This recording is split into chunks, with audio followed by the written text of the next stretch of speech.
নমস্কার, আমি দেবপ্রসাদ গাইন চলে এলাম। প্রত্যেক দিনের মতো আজকেও আমরা সিএএ নিয়ে আজকে গুরুত্বপূর্ণ একটি আলোচনার জন্য। আজকে সারাদিন প্রচুর লোকে ফোন করেছেন। মোটামুটি যত মানুষ আজকে আমাকে ফোন করেছেন তার প্রায় 90% মানুষ তারা সরকারি চাকরিজীবী। তারা কেন ফোন করেছে তার একটাই কারণ, তারা এসসি কার্ড দিয়ে অনেকেই চাকরি পেয়েছে। পুলিশে চাকরি করে এমন মানুষ ফোন করেছে, স্কুলে চাকরি করে এমন মানুষ ফোন করেছে, গ্রুপ সি গ্রুপ ডি এমন যারা এসসি কার্ড দিয়ে চাকরি পেয়েছে তারা ফোন করেছে, পোস্ট অফিসে চাকরি করে তারা ফোন করেছে। তাদের একটি মাত্র বক্তব্য যে আমাদের এসসি কার্ডটি যদি বাতিল হয়ে যায় তাহলে আমাদের চাকরি বাকরি কি চলে যাবে। আর এমন কেউ ফোন করেছে যদি আমার চাকরিটা চলে যায় আমার সুইসাইড করা ছাড়া কোনো পথ থাকবে না। এরকমভাবে সরকারি চাকরিজীবী এমন অনেক মানুষ আজকে ফোন করেছে।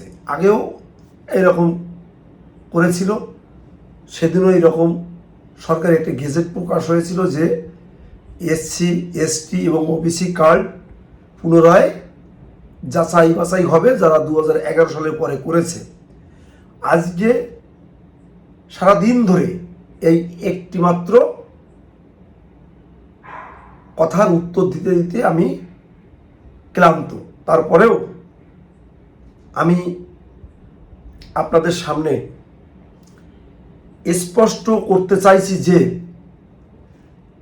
আপনারা অবশ্যই জানেন, আগের দিন আমার ভিডিওটা দেখে নেবেন যে এসসি কার্ড 71 সাল পর্যন্ত, তারপরে আসলে কি হবে, আপনি ফার্স্ট পার্টি কিনা, আপনার আগের কারো আপনার এসসি কার্ড ছিল কিনা, আপনি প্রথম করেছেন কিনা আপনার বংশের, আসলে আপনি আদৌ এসসি কিনা, এইরকম ওবিসির ক্ষেত্রেও তাই, এসটির ক্ষেত্রেও তাই, বিভিন্ন রকম ক্যাটাগরিতে ফেলে কার্ডগুলো হয়। অনেকে দুয়ারে সরকারে করেছে, অনেকে সরাসরি করেছে, সঠিক প্রসেসে করেছে হয়তো, কিন্তু তারপরেও অনেকে ওবিসি না কিন্তু সে ওবিসি সার্টিফিকেট করে নিয়েছে, অনেকে এসটি না সে এসটি কার্ড করে নিয়েছে, যে এসসি না সেও এসসি কার্ড করে নিয়েছে। এগুলো সরকার যাচাই বাছাই করছে।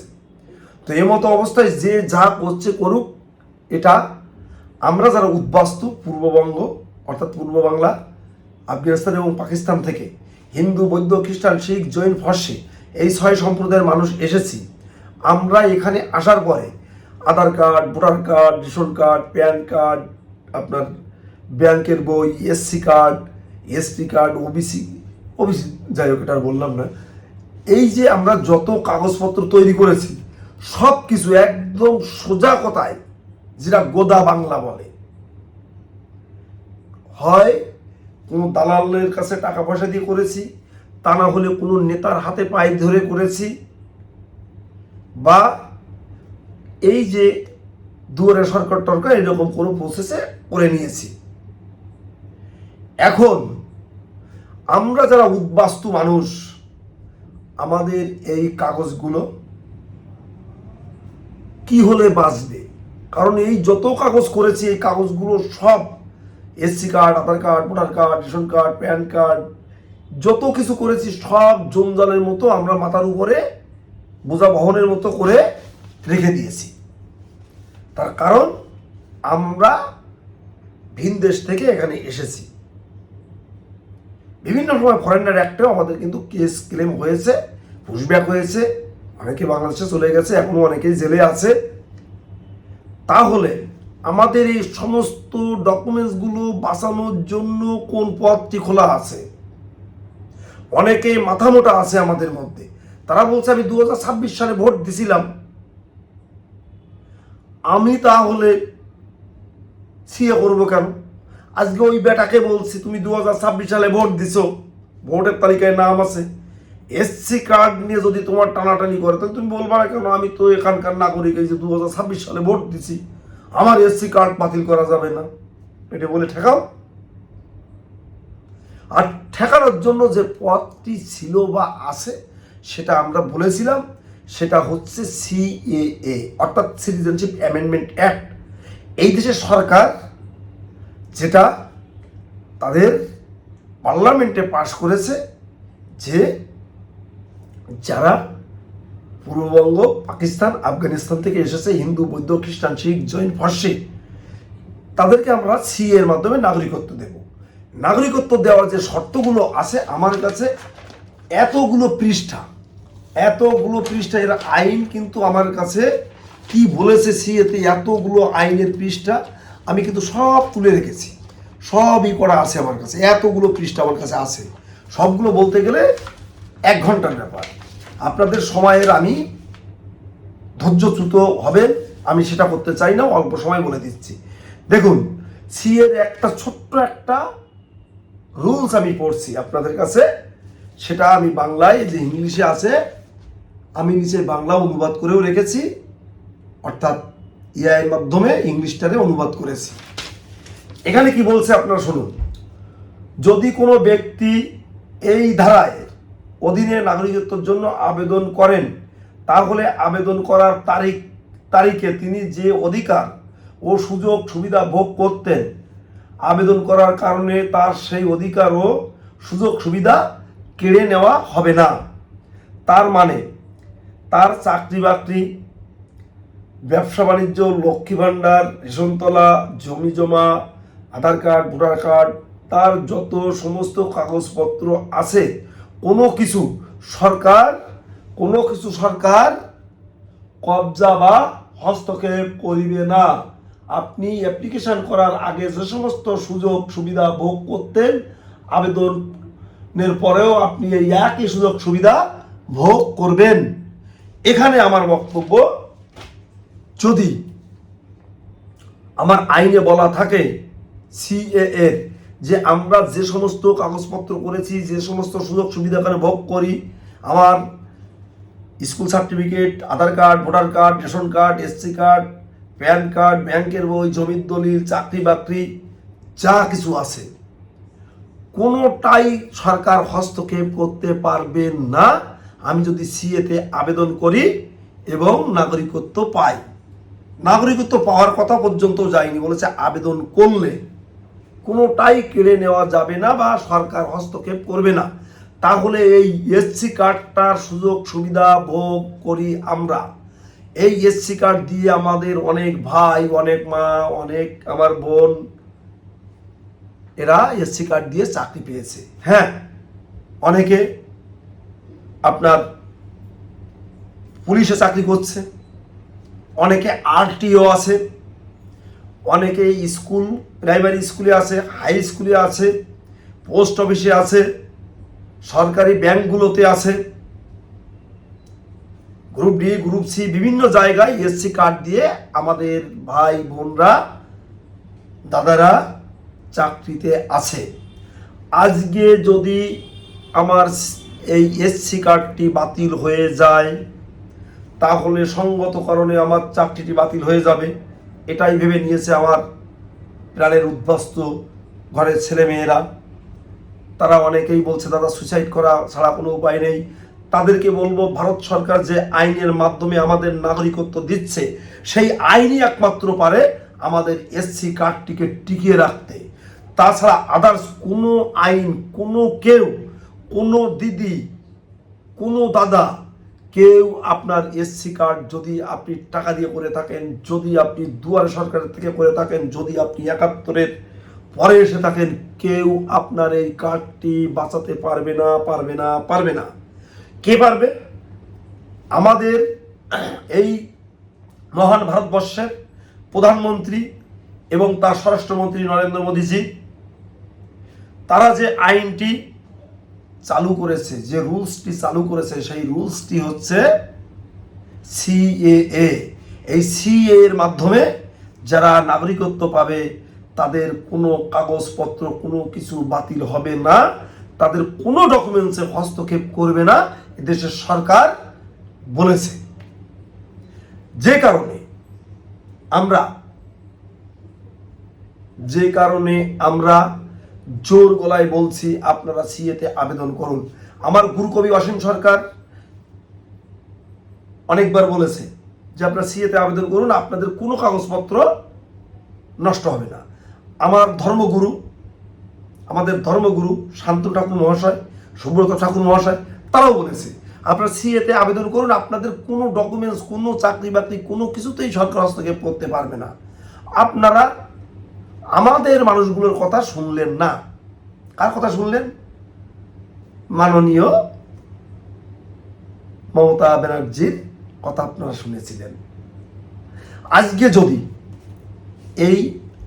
আমাদের এই সমস্ত মানুষগুলোর কথা শুনতেন, তাহলে আজকে কিন্তু এই দুর্দিন আপনাদের দেখতে হতো না এবং এই টেনশন করতে হতো না। তাই আমি আপনাদের বলবো যে আপনারা আর দেরি না করে অন্তত সিএতে আবেদন করুন, যাতে আবেদন করলে আপনারা বলতে পারেন যে এই যে আমি সিএতে আবেদন করেছি, সিএতে আবেদন করলে আমার কোনো ডকুমেন্টস, কোনো সুযোগ সুবিধা আপনি হস্তক্ষেপ করতে পারেন না। সে আইন কিন্তু সিএর অ্যাক্টে বলা আছে। আর এই সিএ করতে গেলে কি লাগে দেখুন, পুরো আমি এআই দিয়ে বের করে নিয়েছি, বাংলা করে নিয়েছি, আপনাদের সামনে আমি একটু পড়ছি। জানি আপনাদের সময়ের অপচয় করছি, তারপরে আপনারা শুনুন। ভারতে আবেদনকারীর অবস্থান ও বসবাসের প্রমাণস্বরূপ গ্রহণযোগ্য নথি। যারা ভারতে আছে তারা 2014 সালের আগে এসেছে, তাদের কি কি নথি দেখানো যেতে পারে তার 20খানা নথির কথা এখানে উল্লেখ করা আছে। ভারতে প্রবেশের কালে পাসপোর্ট, ভিসা, ইমিগ্রেশনের স্ট্যাম্পের অনুলিপি। 2, ভারতের এফআরও বা এফআরওর কর্তৃক জারি করা নিবন্ধনের সংশয়পত্র বা আবাসিক পারমিট। 3, ভারতের জনগণনা চলাকালীন সেনশন কর্মীদের দ্বারা জারি করা স্লিপ। ভারতের সরকারি কর্তৃপক্ষ কর্তৃক জারি করা লাইসেন্স, সংশয়পত্র, পারমিট, যেমন ড্রাইভিং লাইসেন্স, আধার ইত্যাদি। 5, আবেদনকারীর নামে ভারতের জারি করা রেশন কার্ড। 6, সরকার বা আদালতের আপনার নামে কোনো মামলা মোকদ্দমা হয়েছিল এমন কোনো কাগজ, যে থেকে জারি করা অফিসিয়াল স্ট্যাম্প বা জুডিশিয়ালি কোনো কাগজপত্র। আবেদনকারীর নামে ভারতে জারি করা জন্ম সনদপত্র। আবেদনকারীর নামে ভারতের জমি বা ভাড়ার দলিল, নিবন্ধন, ভাড়ার চুক্তি। প্যান কার্ড ইস্যুর তারিখ প্রমাণ। বিশেষ করে যেটা নিবন্ধনের কথা বলা হয়েছে, এই যে ভাড়া চুক্তি, এটা কিন্তু রেজিস্ট্রি ভাড়া চুক্তি। কেন্দ্রীয় সরকারের বা সরকারের অধীনস্থ সংস্থার, ব্যাংক বা সরকারি কর্তৃপক্ষ কর্তৃক জারি করা যে কোনো নথি। কোনো গ্রামীণ বা শহর অঞ্চলে নির্বাচিত জনপ্রতিনিধি বা সংশ্লিষ্ট অফিসার, রেভিনিউ অফিসার কর্তৃক সংশয়পত্র। 12, আবেদনকারীর নামে থাকা ব্যাংক, সরকারি, প্রাইভেট বা ডাক বিভাগের অ্যাকাউন্টের বিবরণের রেকর্ড। ভারতের বীমা সংস্থাগুলির দ্বারা আবেদনকারীর নাম ইস্যু করা বীমা পলিসি। 14, আবেদনকারীর নামে বিদ্যুৎ সংযোগের দলিল, বিদ্যুৎ বিল বা ইউনিট বিল। আবেদনকারীর বিরুদ্ধে বা পক্ষে ভারতের আদালতের ট্রাইব্যুনালে কোনো রেকর্ডের প্রমাণ, আগেই বলেছি। ভারতের কোনো নিয়োগকর্তার অধীনে চাকরি প্রমাণ করে যা নিম্নোক্ত মাধ্যমে সম্মতি, যেমন কর্মচারী ভবিষ্যৎ ইপিএফ, সাধারণ ভবিষ্যৎ নথি ইপিজি, পেনশন, কর্মচারী রাজ্য বীমা কর্পোরেশনের ইএসআইসি। 17, ভারতের জারি করা স্কুলের ছাড়পত্র অর্থাৎ সংশয়পত্র। ভারতের স্কুলের, কলেজের, বোর্ডের, বিশ্ববিদ্যালয়ের, সরকারি প্রতিষ্ঠানের জারি করা শিক্ষা সনদপত্র। 19, আবেদনকারীর নামে পৌরসভার লাইসেন্স। 20, বিবাহের সংশয়পত্র, যে নথি দেখিয়ে আবেদন করবেন সেই নথির ইস্যু ডেট কিন্তু 31 ডিসেম্বর 2014 সালের আগে হতে হবে। তো এই হচ্ছে আপনি এদেশের কাগজপত্র কি কি লাগবে। এখানে দেওয়া আছে আপনার বাংলাদেশের কি কি ডকুমেন্টস আনতে হবে।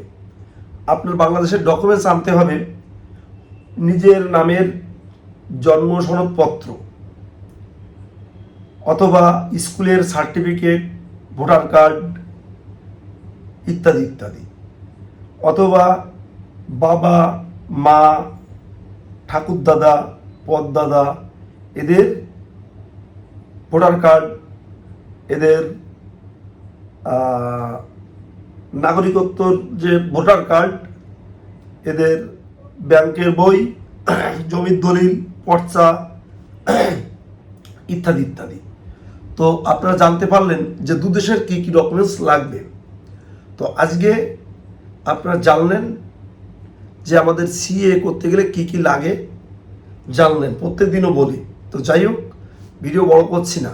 যারা শহর বন্দর গ্রামগঞ্জে আছেন সবাইকে বলবো ভিডিওটি শেয়ার করে দেশ ও দেশের বাইরের লোককে দেখার সুযোগ করে দেবেন, চ্যানেলটিকে সাবস্ক্রাইব করবেন। ভালো থাকবেন, সুস্থ থাকবেন, এই কামনায় আজকের মতো আমার বক্তব্য এখানে শেষ করছি। সবাইকে আমার প্রণাম।